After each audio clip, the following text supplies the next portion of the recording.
எனக்கு அன்பான தெய்வ பிள்ளைகளே, இன்னைக்கு வேதத்திலிருந்து ஒரு சில காரியம் நாம் பார்க்க போகிறோம். இது என்ன தெரியுமா? மற்றவர்களை குறை சொல்வது. இன்னைக்கு அநேக கிறிஸ்துவருடைய வாழ்க்கை குறை சொல்வதே வாழ்க்கையை மாறிவிடும். வேறெங்கும் நாம் செல்ல தேவையில்லை. வேறு எந்த மதத்தினரையோ அல்ல வேறு எந்த ஜாதியினரையோ நாம் குறிப்பிட தேவையில்லை. நம் கிறிஸ்தவர்கள், நம் சொந்த பந்த, நம்முடைய பிள்ளைகள், அவர்களுக்குள்ளே பாகுபாடுகள். எத்தனையோ ஊழியக்காரர்கள் கூட பிறரை ஏளனமாய் பேசுவது உண்டு. இன்னைக்கு நிறைய ஊழியக்காரங்களுடைய பிரசங்கம் எப்படி தெரியுமா மாறிவிட்டது? மயக்க பிடித்தால் போதும் ஊழியக்காரிகளை தவறாய் பேசுவது. இயேசு கிறிஸ்து இதை நமக்கு கற்றுக் கொடுக்கவில்லை. ஆண்டவர் இதுதான் நமக்கு கற்றுக் கொடுத்தாரா? இதுதான் நமக்கு வேதம் சொல்லுகிறதா? நான் உங்களை நேசித்தது போல நீங்களும் பிறனை நேசிங்கள் என்றுதான் வேதம் சொல்லிக் கொடுத்ததே தவிர மற்றவர்களுடைய குறையை நீங்கள் சொல்லுங்கள் என்று சொல்லவில்லை. லூக்கா எழுதின நற்செய்தி நூலில் ஆண்டவர் இப்படியாய் சொல்லுகிறார். 6ஆம் அதிகாரம் 37ஆம் வசனத்தில், மற்றவர்களை குற்றவாளி என்று தீர்க்காதிருங்கள், அப்பொழுது நீங்களும் குற்றவாளிகள் என்று தீர்க்கப்படுவீர்கள். எஸ், மற்றவர்கள் நீங்க குற்றவாளிகள் என்று சொல்லுவீர்களே, ஆனால் ஆண்டவருடைய நியாயத்திற்பின் போது நீங்களும் குற்றவாளிகள் என்று தீர்க்கப்படுவீர்கள். வேதம் சொல்லுகிறது, நீங்கள் மற்றவர்களுக்கு அளக்கும் அளவின்படியே இயேசு கிறிஸ்து உனக்கும் அளப்பார். எனக்கு அன்பான தெய்வ பிள்ளைகளே, இயேசு கிறிஸ்து நமக்காய் ஒரு அன்பான ஒரு வாழ்க்கையை நமக்கு வாழ கற்றுக் கொடுத்திருக்கிறார். அவர் வாழ்ந்த அந்த 33 கால வாழ்க்கை அன்பு நிறைந்த வாழ்க்கையா இருந்தது. 12 சீஷர்கள் அவரிடத்தில் இயேசு கிறிஸ்து ஏதோ ஒரு பணமோ பதவியோ அல்லது மீனோ அப்பத்தையோ கொடுப்பாரோ, நல்ல 3 வேளை தின்று நாம் வாழ்க்கை சுகபோகமாய் வாழலாம் என்று அவரை பின்தொடரவில்லை. 12 சீஷர்களும் இயேசு கிறிஸ்துவை பின்தொடர காரணம் என்னவென்று உங்களுக்கு தெரியுமா? இன்றைக்கு இருக்கிற ஊழியக்காரர்களை உங்களை பார்த்துதான் கேட்கிறேன்.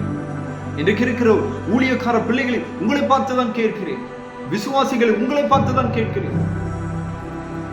12 சீஷர்களும் இயேசுவை பின்பற்றினதற்கான நோக்கம் என்ன தெரியுமா? அவரிடத்தில் அன்பு இருந்தது. இயேசு கிறிஸ்துவனுடைய சமாதானம் இருந்தது. இயேசு கிறிஸ்துவனிடத்தில் ஒரு முழுமையான ஒரு அன்பு இருந்தது. அவரிடத்தில் பாவ கரைகள் இல்லை. அவர் பாவம் இல்லாத ஒரு பரிசுத்த கண்ணனா இந்த உலகத்தில் வாழ்ந்தார். பாவம் செய்தவர்களையும் அவர் தட்டி கொடுத்தார். பாவம் செய்தவர்களையும் கூட அவர் அரவணைத்தார். பாவிகளை நேசித்தார். பாவிகளை ரட்சிக்க வந்தார். அதனால் தான் 12 சீஷர்களும் அவருடைய பாதத்தில் இருந்தார். அவர் பின்னாக சென்றதற்கு காரணம் அவர் அன்பு நிறைந்தவராயிருந்தார். அவரிடத்தில் அன்பு மாத்திரம் தான் இருந்தது. ஏன் நாம் இப்படிப்பட்ட ஒரு தகப்பனுக்கு நாம் ஒரு பிள்ளையா இருக்கிறோம் என்பதை நாம் மறந்து விடுவோம். மைக்கு கிடைச்சா போதும் ஊழியக்காரர்களை சுற்றி வாரி கொட்டிடும். இந்த பாஸ்டர் அப்படி பண்றான், இந்த பாஸ்டர் அப்படி பண்றான், இந்த பாஸ்டர் அதை பண்றாங்க, இங்க அங்க போறாங்க, இங்க வராங்க. அந்த ஆண்டவர் உன்னை இதற்காய் அழைக்கவில்லை.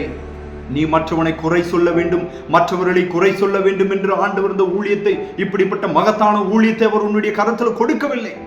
இந்த ஊழியத்திற்கு அவர் அழைத்த நோக்கம் என்ன தெரியுமா?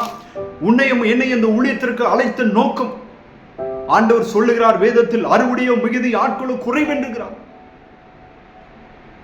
இந்த உலகத்தில் ஆண்டவருடைய சத்தியத்தை போதிக்க வேண்டிய நிறைய காரியங்கள் இருக்கிறது. அறுவடை அதிகமாக இருக்கிறது. இன்னைக்கு அநேக விசுவாசிமார்களோ அநேக பிள்ளைகளோ அநேக கெட்ட வழியை நோக்கி சென்று கொண்டிருக்கிறார்கள். அவருடைய பாதைகளை நீர் மாற்ற வேண்டும், மடித்திருக்க வேண்டும்.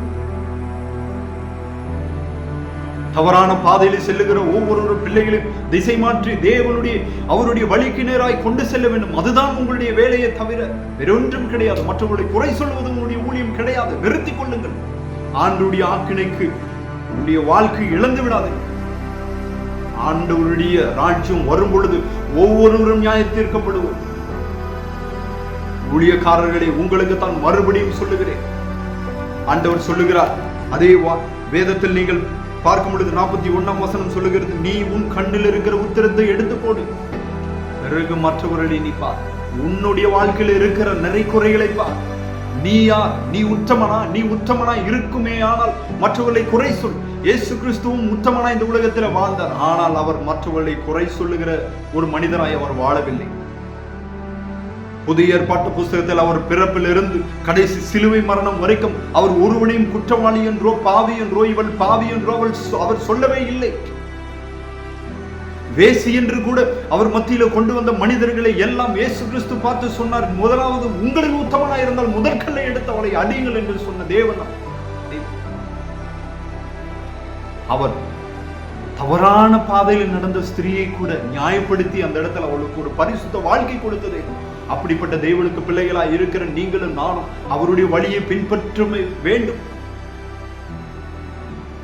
வேதம் சொல்லுகிறது 43வது வசனத்தில், நல்ல மரமானது கெட்ட கனியை கொடுக்காது, கெட்ட மரமானது நல்ல கனியை ஒருபோதும் கொடுக்காது. எனக்கு அன்பான தெய்வ பிள்ளைகள், ஆண்டவர் இந்த வசனத்திலிருந்து சொல்லுகிற காரியம் என்ன தெரியுமா? நல்ல மரமானது இயேசு கிறிஸ்து தான். நல்ல மரமான இயேசு கிறிஸ்து ஒருபோதும் அவர் கெட்ட தீமையான வழியை, தீமையான போதகத்தை ஒருபோதும் அவர் நமக்கு காட்ட மாட்டார். அப்படி இருக்கும் பொழுது நீங்கள் எப்படி மற்றவர்களை நீங்கள் குற்றவாளிகள் என்று தீர்க்க முடியும்? இயேசு கிறிஸ்து நல்லவர், ஆகையால் நாமும் நல்லவர்களாய் இருக்க வேண்டும்.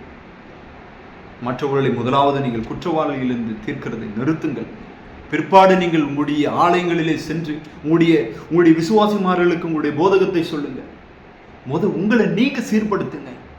இன்றைக்கு ஊழியக்காரன் என்று சொல்லி அநேக பாவத்துக்குள்ள ஒரு பரிசுத்தம் என்னும் போர்வை போற்றுக் கொண்டிருக்கிறீர்கள். Please remove. உங்களுடைய கெட்ட போர்வை எடுத்து போடுங்க. பரிசுத்தம் என்னும் அந்த போர்வை எடுத்து போடுங்க. முதல்ல நீங்க யார்? ஆண்டவர் காண்பித்த வழியை தான் நீங்க பின்பற்றுகிறீர்களா? எனக்கு அன்பான தெய்வ பிள்ளைகளை மறுபடியும் சொல்லுகிறேன், மற்றவர்களை குற்றம் தீட்டாதிருங்கள், மற்றவர்களை குற்றவாளி என்று நீங்கள் சொல்லாதிருங்கள். ஏனென்றால் நாம் அனைவரும் பாவத்தில் பிறந்தவர்கள், பாவத்தினால் தள்ளப்பட்டவர்கள். ஆதி முதலே நாம் பாவத்தில் தள்ளப்பட்டு பாவத்தில் வீழ்ந்து தீட்டுப்பட்டவர்கள். நீ ஒரு தீட்டுப்பட்டவள் தான், நீ ஒரு தீட்டுப்பட்டவன் தான். உனக்குள்ள பாவ சுபாவம் இருக்கிறது, உனக்குள்ள பாவ கரைகள் இருக்கிறது. முதலாவது உன்னுடைய பாவத்தை, உன்னுடைய பாவ கரைகளை நீக்கிறதுக்கான ஆண்டவரிடத்தில் அதற்காய் முழங்கால் படிட்டு ஜெபம் பண்ணு. மற்றவர்களை குறை சொல்வது உன்னுடைய ஊழியம் கிடையாது.